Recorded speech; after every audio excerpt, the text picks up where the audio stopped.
యుద్ధ మేఘాలు ఎగరని విమానాలు ఒకసారి చూస్తే పశ్చిమాసియాలో ఘర్షణతో భారత్లో 260 సర్వీసులు రద్దు, ప్రత్యేక విమానాల్లో తరలింపులకు శ్రీకారం. అంటే అక్కడ చిక్కుకున్న వాళ్ళని మరలా ఆయా దేశాలకి పంపించేలాగా అన్ని దేశాలు చర్యలు తీసుకుంటే భారత్ కూడా అందులో ముందుందనే చెప్పాలి. ఎందుకంటే పశ్చిమాసియాలోని యుద్ధం తీవ్రరూపం దాల్చడంతో ఢిల్లీ, ముంబై, బెంగళూరు, చెన్నై, కోల్కతా విమానాశ్రయాల్లో మంగళవారం దాదాపు 260కి పైగా విమానాలు రద్దయ్యాయి. వీటిలో ముంబై నుంచి రాకపోకలు చేయాల్సినవి 107, ఢిల్లీ నుంచి 80, బెంగళూరు నుంచి 42, చెన్నై నుంచి 30, కోల్కతా నుంచి 10 ఉన్నట్లు అధికార వర్గాలు తెలిపాయి. అలాగే ఇరాన్ ఇజ్రాయెల్ యుద్ధం ప్రారంభమైనప్పటి నుంచి 3 రోజుల్లో భారత్లో 1117 అంతర్జాతీయ విమాన సర్వీసులు రద్దయ్యాయట.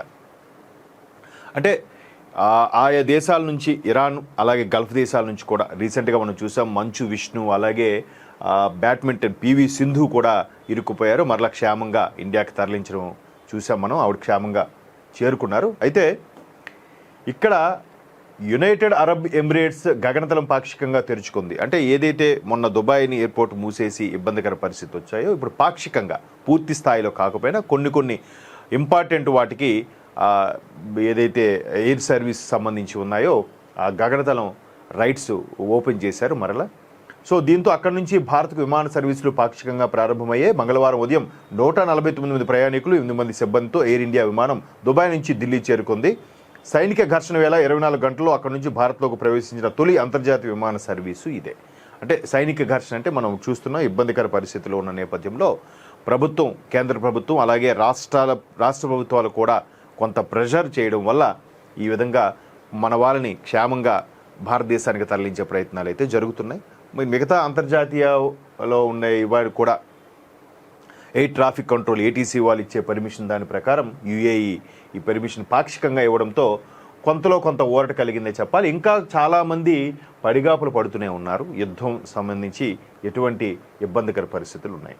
ఇకపోతే యుద్ధం సంబంధించి ఒకవైపు పశ్చిమాసియాలో ఉద్రిక్త పరిస్థితులు అనుకున్న నేపథ్యంలో ఇరాను అలా గల్ఫ్ మీద అటాక్స్ చేయడం, ఇరాన్ మీద అమెరికా ఇజ్రాయిల్ అటాక్స్ చేయడం, అమెరికా యొక్క డ్రోన్ కూడా ఇరాన్ కూల్చివేసింది, అది దాంత సామర్థ్యం లేదని కూడా సోషల్ మీడియాలో కొన్ని వైరల్ అవుతున్నాయి. ఆ వైరల్కి సంబంధించి ఇక్కడ ఒక వార్త మనం చూడొచ్చు. యుద్ధంపై ఫేక్ వీడియోల వెల్లువ. నిజంగా ఇవి ఎంతవరకు వాస్తవం అనేది ఇక్కడ ప్రధాన పత్రికలో మనం చూడొచ్చు. ఒక ఫ్యాక్ట్ చెక్కి సంబంధించి ఆయా దేశాలకు సంబంధించిన టీం ఏదైతే ఉందో అది ధృవీకరించింది. ఆ ధృవీకరణకు సంబంధించి ఇక్కడ ఫేక్ వీడియోలకు సంబంధించి ఒక వార్త చూడొచ్చు. ఇజ్రాయెల్ అమెరికాలు ఇరాన్పై సంయుక్త దాడికి పాల్పడిన కారణంగా పశ్చిమాసియాలో ప్రబలుతున్న ఉద్రిక్తతల నేపథ్యంలో వైరల్ అవుతున్న 14 దృశ్యాల బండారాన్ని పీటీఐ ఫ్యాక్ట్ చెక్ పెట్టింది. అయితే సంక్షోభ సమయంలో తప్పుడు సమాచారం వ్యాప్తి చెందుతున్న తీరును ఎండగట్టింది. ఈ పీటీఐ అనేది మనం చూసాం చాలా సందర్భాల్లో. ఎక్కడైనా ఫేక్ వీడియోలు వస్తే దాన్ని తప్పుపట్టడం కానీ లేదు వాస్తవ ధృవీకరించడం. ఎందుకంటే ఈ మధ్యకాలంలో నిర్మలా సీతారామన్ గారు స్టాక్ సంబంధించి ఏదైనా ఒకటి ఎంకరేజ్ చేయడం, లేదంటే మిస్సెస్ నారాయణమూర్తి గారు, మన ఇన్ఫోసిస్ నారాయణమూర్తి గారు, మీ శ్రీమతి గారు ఎంకరేజ్ చేయడం లాంటివి ఫేక్ వీడియోలు వచ్చాయి. అవి ఈ పీటీఐ ఫ్యాక్ట్ చెక్ బయట పెట్టింది. అలాగే ఈ విధమైన పథకాలు ఉన్నాయి, ప్రధానమంత్రి పథకాలు మీకు నేరుగా మీ అకౌంట్లో పడిపోతాయి. ఇలాంటివి ఏవైతే ఫేక్ వైరల్ అవుతున్నాయో వాటి మీద ఈ పీటీఐ ఫ్యాక్ట్ చెక్ బయట పెట్టిన అంశాలు చాలా సందర్భాల్లో ఉన్నాయి. అయితే అమెరికా ఇజ్రాయెల్ దాడులు మొదలైనప్పటి నుంచి టెహ్రాన్లో పేలుళ్లు, దుబాయ్పై క్షిపణుల దాడులు, అరబ్ దేశాల్లో భవనాలు కూలిపోతున్నాయంటూ పలు వీడియోలు, ఫోటోలు వైరల్ అవుతున్నాయి. ఇందుకు సంబంధించిన సోషల్ మీడియా పోస్టులకు ఇప్పటికే 1,00,000 వ్యూస్ వచ్చాయి. దుబాయ్పై ఇరాన్ దాడి చేసినట్లుగా కృత్రిమ మేధ సాయంతో రూపొందించిన ఒక వీడియో ఫేస్బుక్ అప్లోడ్ అయ్యింది. ఇక్కడ చూడండి, దుబాయ్పై ఇరాన్ చేసింది అనేది ఫేక్ అయితే ఇక్కడ కొంచెం అంటే పూర్తి స్థాయిలో ధ్వంసంకు సంబంధించిన ఫేక్ అయింది. కాకపోతే మంచు విష్ణు గారు తను క్షేమంగా ఉన్నాను, బట్ మేముంటున్న పరిధికి సమీపంలోనే ఒక 5 కిలోమీటర్ డిస్టెన్స్లోనే రాకెట్ లాంచ్లు పడుతున్నాడు కూడా ఒక వీడియో కూడా పెట్టడం చూసాం మనం. సో అవి కొన్ని వాస్తవాలు. కానీ మరీ స్మాష్ చేశారు, దాడి చేసి అటాక్ చేశారు, అలాగే 100 మంది చనిపోయారు అనే దాని మీద ఇక్కడ ఫ్యాక్ట్ చెక్ ఒకటి బయట పెట్టిందనమాట. దీనికి 20 కోట్లకు పైగా వ్యూస్, 19 లక్షలకు పైగా ఫేస్బుక్ లైక్స్ వచ్చాయి. ఇది పూర్తిగా వాస్తవ విరుద్ధమైందని గుర్తించారు. అరబ్ దేశాల్లోని అమెరికా సైనిక స్థావరాలపై ఇరాన్ దాడుల కారణంగా అమెరికన్ సైనికులు కన్నీటి పర్యంతం అవుతున్నట్లుగా రూపొందించిన మరో ఏఐ వీడియో క్లిప్పు నకిలీదని నిర్ధారించారు.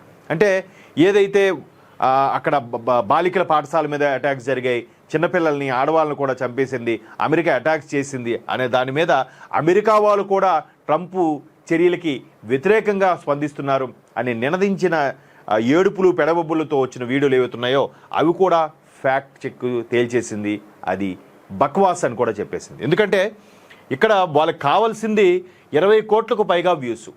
20 కోట్ల వ్యూస్ అంటే ఎంత అమౌంట్ వస్తుంది? అలాగే 19 లక్షలకు పైగా ఫేస్బుక్ లైక్స్ వచ్చాయి, ఫేస్బుక్లో కూడా లైక్స్. ఇది ఇన్కమ్ జనరేట్ కోసం ఎవడో ఇల్లు కాలిపోయి ఏడుస్తుంటే అందులో పేలాలు బాగా కాలేరని చెప్పి పేలాలు ఏరుకొని తిన్నాడట ఒక వెధవ. సో ఇక్కడ కూడా సేమ్ ఇల్లు కాలిపోయి ఒకడు ఏడుస్తుంటే పేలాలు ఏరుకొని తిన్నవాడు అన్న చందంగా చాలామంది సోషల్ మీడియా వేదికపై హల్చల్ చేస్తూ తద్వారా అమౌంట్ను సంపాదిస్తున్నారు. దాని ద్వారా కొనుక్కున్న బియ్యం వాడికి అరగవు. అది అరగవు అనే విషయం వాళ్ళు గుర్తించాలి, గమనించాలి. ఎందుకంటే ఒకటి ఇలాంటివి ఫేక్ వీడియోస్ వల్ల ఉధృతంగా అయిపోయి మరికొద్దిగా భావజాలాలు పెరిగిపోయి కక్షలు కార్పణ్యాలు పెరిగే అవకాశం ఉంది తప్ప శాంతించు. అది అంతటికి కూడా ఆ ఉసురుకి కారణమవుతారు ఇలాంటి వీడియోస్ పెట్టిన వాళ్ళందరూ కూడా. తర్వాత ఇంకోటి కూడా చూడండి, ఇరాన్ అధినేత అయతుల్లా అలీ ఖమేనీ ఇంకా బతికే ఉన్నారని పేర్కొంటూ గత నెల ప్రారంభంలో చిత్రించిన ఆయన ప్రసంగ వీడియోను కొందరు సోషల్ మీడియాలో పోస్ట్ చేశారు. ఇలా మొత్తం 14 ఫేక్ వీడియోలను ఫ్యాక్ట్ చెక్ గుర్తించింది. యుద్ధాలు, సైనిక ఘర్షణలు జరిగినప్పుడు ప్రజలను తప్పుదోవ పట్టించడంలో పాటు భయాన్ని పెంచడానికి ఇలాంటి తప్పుడు ప్రచారం చేస్తుంటాని ఫ్యాక్ట్ చెక్ తెలిపింది. అదే చెప్పాను, ఎక్కడైతే ఫ్యాక్ట్ చెక్ పనిచేసిందో పనిచేయడం వల్ల ఇప్పటికైనా కళ్ళు తెరవాలి. కానీ జనాలు అవన్నీ అబ్జర్వ్ చేయకుండా దారుణం అంట కదా, ఒకే దగ్గర ఇది అయిపోయిందట కదా, అరే చనిపోయారట కదా, ఇవన్నీ అంటే ఒకళ్ళ మీద సానుభూతి పెరగడానికి, వాళ్ళు చేసే దుర్మార్గాలన్నీ గతంలో మర్చిపోయేలా కప్పిపుచ్చడానికి ఇటువంటి ఫ్యాక్ట్ చెక్లు వచ్చాయి. ఇట్లాంటి ఫ్యాక్ట్ చెక్లు రావడం వల్ల ప్రజలు భయాందోళనకు లోనవుతున్నారు, ఇబ్బందికర పరిస్థితి ఎదుర్కొంటున్నారు.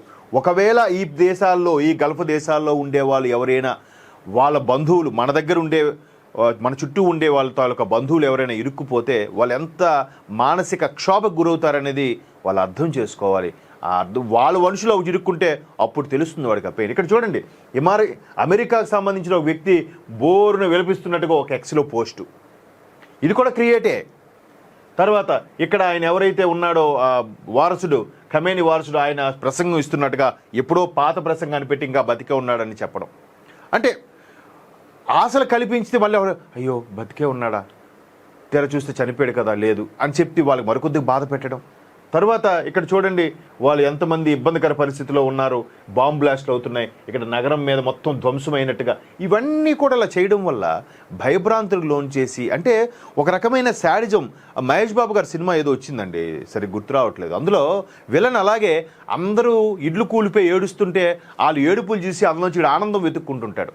సో అలాంటి శాడిజమే ఇక్కడ ఈ 20 కోట్ల వ్యూస్, 19 లక్షలు ఫేస్బుక్ లైక్స్ తీసుకొచ్చిన ఆ దుర్మార్గపు ఆలోచన చేసిన ఆ సోషల్ మీడియా వేదిక మీద ఉండే వాళ్ళు. అంటే ఇవన్నిటి మీద కూడా ఇలా ఫ్యాక్ట్ చెక్ చెప్పకపోతే ఇంకా విస్తృతం చేశారు. అలాంటి వాటి మీద యూట్యూబ్ కూడా చర్యలు తీసుకోవాలి, ఫేస్బుక్ కూడా చర్యలు తీసుకోవాలి, X, social media, WhatsApp, what ever it may be, వాళ్ళు ఫ్యాక్ట్ చెక్ మీద వాళ్ళు స్ట్రైక్ వేసి మరొకసారి ఇలా చేస్తే వాళ్ళకి ఆ ఛానల్ క్లోజ్ చేస్తామో లేదంటే ఇలాంటి వార్నింగ్లు ఇస్తే బాగుంటుందని ఒక అభిప్రాయం. చూద్దాం మరి దీని మీద భారత ప్రభుత్వమైన చర్యలు తీసుకోవాలి. ఇటువంటి వాటి మీద మన వరకు ఇలాంటి ఫ్యాక్ట్ చెక్ తెలియజేసి ఫేక్ వీడియోస్ వైరల్ అవ్వకుండా చూసే ప్రయత్నం చూడాలి. దానివల్ల ఎక్కడ కూడా కొంతమంది ఖమేనీకి సంతాపంగా పోస్టులు పెట్టడం, ఖమేనీ లాంటి గొప్ప వ్యక్తి అనడం. మొన్న కశ్మీర్లో కూడా ఒక మహిళ, నాకు ఖమేనీని చంపేశారు కాబట్టి నాకు గన్ ఇచ్చి పంపించండి, ఇరాన్ పంపించండి, అక్కడ నెతన్యాహుని, ట్రంప్ని చంపేస్తా అని ఆవేశంగా మాట్లాడడం, ఇవన్నీ కూడా మరికొద్దిగా ఆగ్రహావేశాలకు లోన్ చేసే ఫేక్ వైరల్ వీడియోస్. కాబట్టి వీటిని భారత్ కూడా కనీసం ప్రపంచంలో మనకు సంబంధం లేదు, భారత్ వరకు చెక్ పెడితే బాగుంటుంది అనేది ఒక అభిప్రాయం. చూద్దాం మరి ఏ విధంగా తీసుకుంటుంది.